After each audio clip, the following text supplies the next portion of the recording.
Friends, મારા ઘરમાં સૌથી વધારે મગજના લાડુ ખાવાની શોખીન હું છું. તો મને લાડુ ખાવાની ક્રેવિંગ થઈ, પણ ઘરે બેસન જે સ્પેશિયલ આવે છે મગજના લાડુ માટેનું, એ તો ઘરમાં અવેલેબલ જ નહોતું. જે રૂટીન બેસન હતો, જેનાથી આપણે ભૂજિયા કઢી બનાવીએ છીએ. તો મેં બે ટ્રીક કેવી યુઝ કરી અને એક ઘરના નોર્મલ રૂટીન બેસનમાંથી સરસ મજાનો દાણેદાર અને માવાદાર મગજના લાડુ બનાવ્યા છે કે હવે હું આ જ રીતે દરેક વખતે લાડુ બનાવી શકું છું. એટલા ટેસ્ટી બન્યા હતા. તો એના માટે મેં પહેલા 1 ચમચી જેટલું રૂમ ટેમ્પરેચર પર ઘી લઈ લીધું.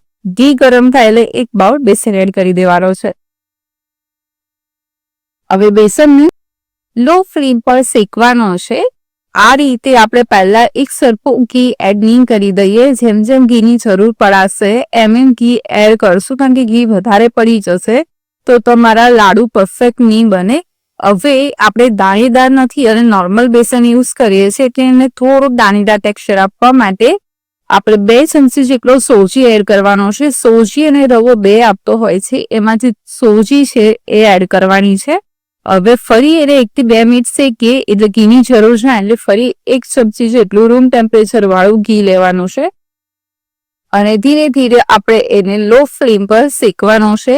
જ્યારે બી મગજ શેકતા હોઈએ ત્યારે લો ફ્લેમ પર શેકવાનું. જો તમે હાઈ ફ્લેમ પર શેકી કાઢશો તો શું થશે કે તમારા લોટનો કલર ચેન્જ થઈ જશે, પણ લોટ પરફેક્ટ શેકાયો નહીં હોય તો તમને જ્યારે ખાશો ત્યારે એની જે પરફેક્ટ ફ્લેવર છે મગજની એ તમને નહીં મળે.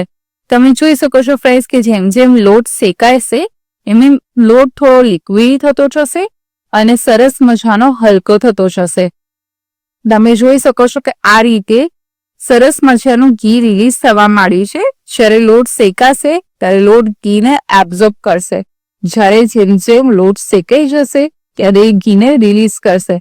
તો આ પ્રોસેસ બહુ સિમ્પલ છે, એટલે આપણે સ્ટાર્ટિંગમાં ઘી એડ નહીં કરી દેવાનું. સ્ટાર્ટિંગમાં લોટ ઘીને એબ્ઝોર્બ કરે છે. હવે તમે જોઈ શકો છો ફ્રેન્ડ્સ કે 10 મિનિટ બાદ મારો લોટનો કલર સરસ ચેન્જ થઈ ગયો છે. એ થોડો ડાર્કર કલર આવી ગયો છે, એટલે આપણો પરફેક્ટ લોટ શેકાઈ ગયો છે. તમે આ નિશાની છે કે સરસ મજાની એક મહેક આવે, આ રીતના એક બબલ્સ આવવાના શરૂઆત થઈ જાય અને તમે જુઓ તો આ રીતે દાણા પડે એટલે આપણો લોટ સરસ મજાનો શેકાઈ ગયો છે. હવે મગજને માવાદાર બનાવવા માટે મેં 2 ચમચી જેટલું રૂમ ટેમ્પરેચર વાળું દૂધ લીધું છે. એ એડ કરશો એટલે સરસ મજાનો મગજ માવાદાર બનશે. પણ જ્યારે બી દૂધ એડ કરીએ ત્યારે ફ્લેમ ઓફ કરી દેવાની, કારણ કે બબલ્સ સારી રીતે આવે તો ઘણી વખતે લોટ વધારે શેકાઈ જશે તો મગજ તમારો પરફેક્ટ નહીં બને. એટલે ફ્લેમ ઓફ કરી એને કન્ટિન્યુ સ્ટર કરવાનું. બબલ્સ જેવા ઓછા થાય આવવાના, ત્યારબાદ એને કોઈ બી મોટા વાસણમાં લઈ અને ઠંડુ કરી દેવાનું. પરફેક્ટ ઠંડુ થઈ જાય એટલે આપણે એમાં બુરું ખાંડ એડ કરવાની છે અને બુરું ખાંડ એડ કરી અને બધું સરસ મિક્સ કરી દેવાનું. અને સરસ એ સેટ થઈ જાય એટલે આપણે નાની નાની સાઈઝના લાડુ બનાવી દેવાના. તમે લાડુ ના બનાવવા હોય તો આ મિશ્રણને પ્લેટમાં લઈ અને એને સેટ કરી અને મગજના પીસીસ બી કરી શકો છો.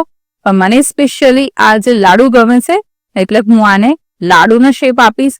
તો આ તહેવારોની સિઝનમાં સરસ ઇન્સ્ટન્ટ રીતે ઘરના નોર્મલ બેસનમાંથી મારે આપેલી 2 ટ્રીક સાથે આ રીતે મગજના લાડુ બનાવો અને તમારા ફેમિલી સાથે એન્જોય કરો.